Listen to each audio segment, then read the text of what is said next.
I was holding the grocery bag with both hands when my phone rang.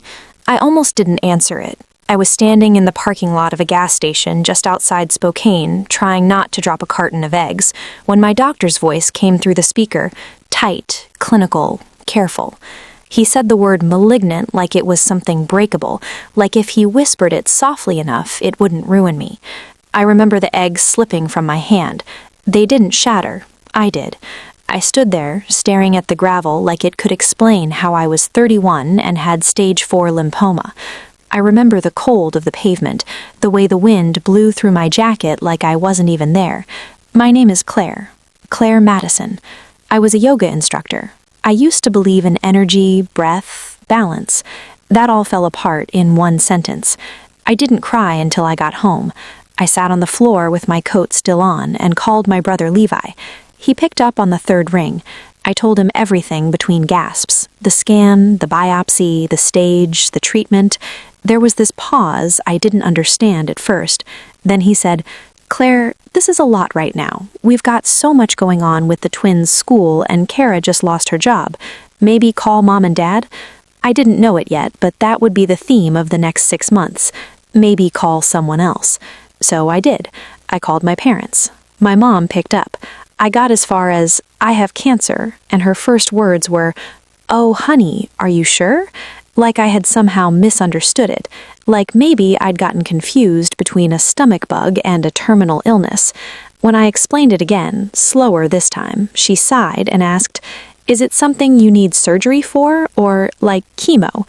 And when I said chemo, she went quiet, then asked if I could still come for Thanksgiving because we already told the neighbors you'd be there. I felt myself shrinking, pulling inward, like I was already vanishing and they were helping me disappear faster. I started treatment at Sacred Heart 3 weeks later.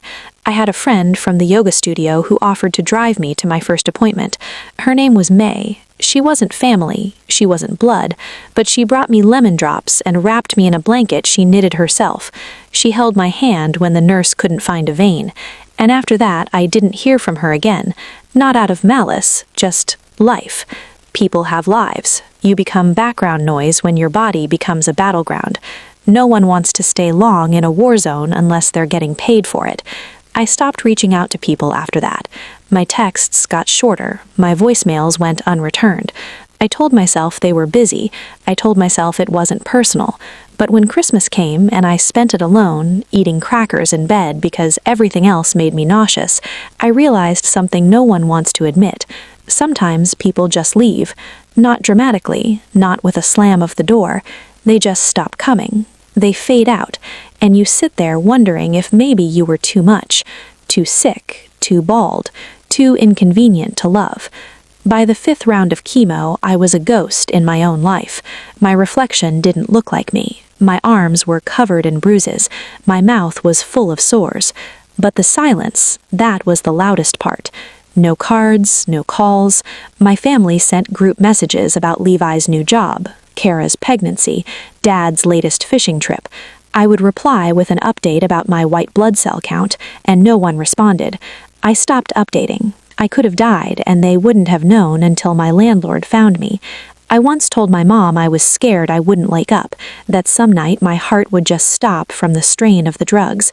She said, "Claire, you have to be more positive. Maybe this is happening for a reason." I bit my tongue so hard it bled. I wanted to ask her what kind of reason justified rotting from the inside out, but instead I said nothing. Silence was starting to feel safer than being gaslit. One afternoon, I walked into my oncology appointment, and the nurse looked at me with this practiced sympathy. She said, "You coming in alone again?" I nodded. She smiled, almost apologetic, and said, "You're strong." I didn't feel strong. I felt forgotten. I felt like I was grieving a family that wasn't even dead, just uninterested. And the thing about grief like that, it doesn't come all at once. It drips in slowly. A phone call unanswered, a birthday missed, a sister-in-law posting vacation photos while I learned how to inject myself with medication. It's death by 1,000 tiny cuts, and I bled alone. When I hit remission, I didn't celebrate. I didn't throw a party. I didn't even tell anyone for a week. I sat on my balcony staring at the trees, wondering what came next. I had fought for my life, clawed my way back from the edge, and not a single person I shared DNA with had witnessed any of it. That kind of clarity doesn't make you bitter. It makes you clean. It burns away every illusion you were raised with, every myth about unconditional love. What's left is quiet, still, pure. Levi called me 4 months later. His voice cracked as he told me Mom had fallen and broken her hip, that she needed someone to stay with her during recovery, that they couldn't afford a nurse, that he and Kara were too overwhelmed with the baby. And as he spoke, I felt that same cold I'd felt the day the eggs slipped from my hand. Not rage, not revenge, just a long, deep stillness, like everything had come full circle. I told him I'd think about it. That night, I walked past the mirror in the hallway and caught my own reflection. The woman staring back wasn't the girl who cried in a parking lot. She wasn't the daughter begging to be heard. She was someone new, someone carved from pain, stitched back together by her own will, and she didn't owe anyone anything. I didn't call him back, not that night, not the next morning. I sat with it, the request, the sudden shift in tone. The man who once told me to call someone else, now calling me like I was the only person left in the world. I stared at my phone every time it lit up, unread messages stacking one after another, all from Levi, some short, some long, all pleading, all asking me to please just help out for a few weeks, just until Mom could walk again, just until things settle down. He said it like it was nothing, like it wouldn't cost me anything, like I had already paid in full for the silence I endured. I waited, not because I needed time to think. I already knew my answer. I just wanted to see how far they'd go, if they'd apologize, if they'd acknowledge what they'd done, what they didn't do. They didn't. Every message focused on their stress, their schedules, their overwhelm. No one asked how I was. No one said they were sorry they hadn't been there. No one said, we should have come. That kind of omission isn't accidental. It's entitlement dressed as forgetfulness. I don't think they ever expected me to say no. I think they assumed surviving cancer had made me softer, more generous, more eager to reconnect. But survival doesn't make you generous. It makes you aware of who clapped when you were drowning, of who looked away, of who built a life without you in it, and only remembered your number when they needed something. Levi called me again a week later. This time I answered, not out of guilt, but because I was ready to say what I hadn't said before. He sounded relieved, like he thought I was coming around. He jumped right into logistics, when I could fly in, how long I could stay, whether I'd be willing to help with the cooking and meds. I waited until he finished, then I asked him one question. Do you remember where you were when I got diagnosed? He was quiet for a second. Then he said, Claire, that was a hard time for everyone. I nodded, even though he couldn't see me. Do you remember how many chemo sessions you came to? Another pause, then a sigh. Claire, come on, that's not fair. We were going through a lot. I smiled, not out of joy, but because it was all so predictable. I know, you were always going through a lot. Then I told him I wasn't coming, not for a week, not for a day, not for a single night. I told him I wished Mom well, truly, but I wouldn't be stepping into a role they had so clearly abandoned when it was mine. He got angry. He said I was being petty, that holding a grudge this long was toxic. I didn't argue. I just reminded him that I had asked for so little. A phone call, a hand to hold, a ride home. I told him that sometimes grudges aren't toxic. Sometimes they're boundaries that finally got tired of being crossed. He hung up on me. I sat in the same chair I used to sit in when I was sick, the one by the window, the one that knew my worst days. I looked out at the road and watched as people walked their dogs, carried their groceries, lived their normal lives. I felt no rage, no sadness, just peace, because I knew I had chosen myself, for once, completely. My mother called 2 days later. Her voice was thin, shaky, but not with pain, with anger. She asked how I could turn my back on my family. I said I hadn't, that turning your back implies they were standing behind you. I told her they had turned theirs years ago, when she didn't come to my treatments, when she prioritized neighborhood gossip and dinner parties over my survival, when she told me to be positive instead of being present. She said she didn't know it was that serious, that if she had known, things might have been different. I told her I sent the reports, the scans, the updates. I told her seriousness isn't always measured in volume.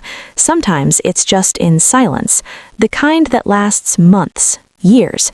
She started crying, said she never thought I would be the kind of daughter to leave them like this. And I told her I never thought they'd be the kind of parents who could forget their child while she was dying. She went quiet. I didn't fill the silence. I let it stretch, let it do the work I couldn't. Then she asked me what I wanted, what would make me come. I told her nothing, that I didn't need apologies. I needed time, space, peace. I said, I'm not angry anymore, but I'm not available either. And that was the truth. Anger burned off a long time ago. What was left was distance, clean, clear distance. She said she hoped someday I'd understand how hard it had been for them. I didn't argue. I just said, maybe, but someday isn't today. She hung up slower than Levi had, like she didn't want to, like she didn't know how to end a conversation she never thought she'd have. I stared at the phone afterward, waiting for guilt. It didn't come. I slept better that night than I had in years. No tossing, no dreams, just rest. Because forgiveness is heavy when it's forced, but boundaries are light. My sister-in-law Kara messaged me later that week. She said she heard about everything, that she thought I was being a little dramatic, that family is family and we all make mistakes. I told her I wasn't punishing anyone, that punishment is active. This was passive. This was me not showing up, just like they hadn't. I said this wasn't revenge, it was consequence. She didn't reply, but I didn't need her to. I wasn't speaking to convince. I was speaking to release. And release is quiet. It doesn't need applause, doesn't need agreement, just air. The funny thing is, after all that, I started getting messages from people I hadn't heard from in years. Old cousins, distant aunts, family friends who had never bothered to check in during chemo, but suddenly wanted to reconnect now that things were complicated. They said things like, your parents are struggling, and this isn't who you are, and my favorite, you used to be so loving. As if loving someone means letting them cut you and thanking them for it. As if being kind is the same thing as being disposable.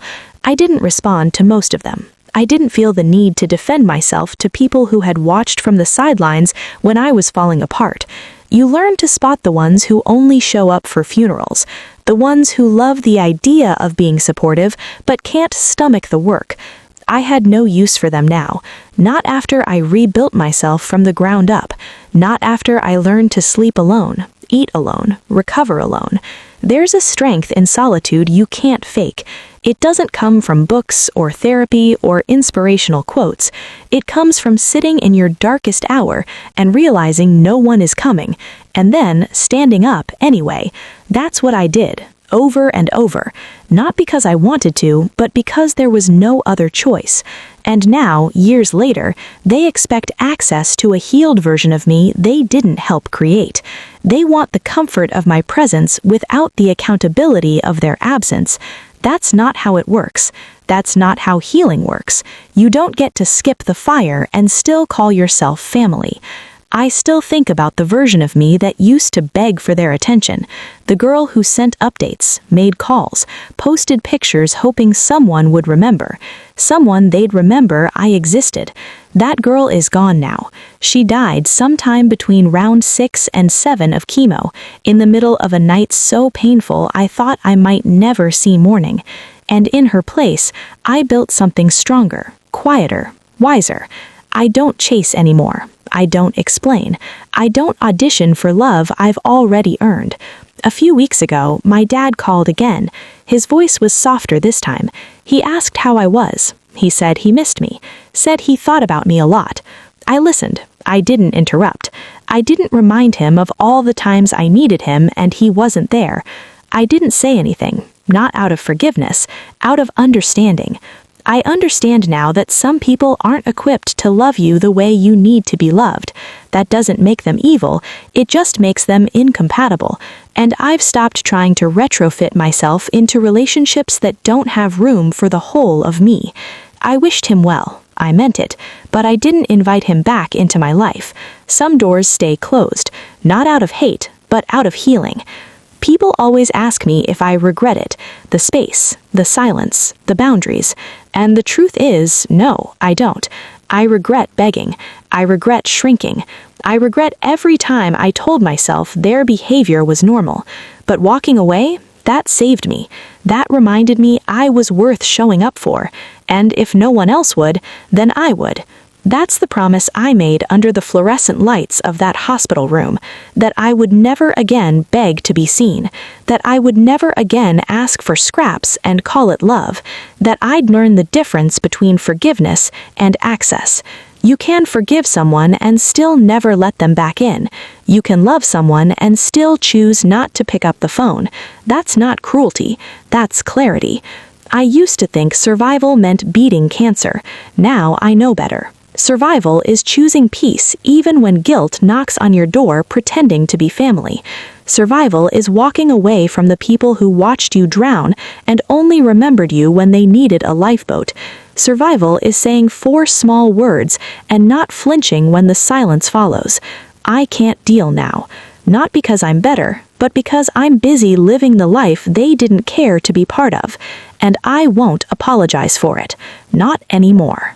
If this story made you feel something, anger, recognition, clarity, even just a moment of truth you didn't know you needed, then it wasn't just a story, it was a mirror. And if it reflected something real, something buried, something brave, then don't keep that to yourself. This channel wasn't made for everyone. It was made just for you. Subscribe to this channel to get more stories like this every day. And if this reminded you of anyone, share it with them. Because sometimes the stories that hurt the most are the ones that heal us the deepest.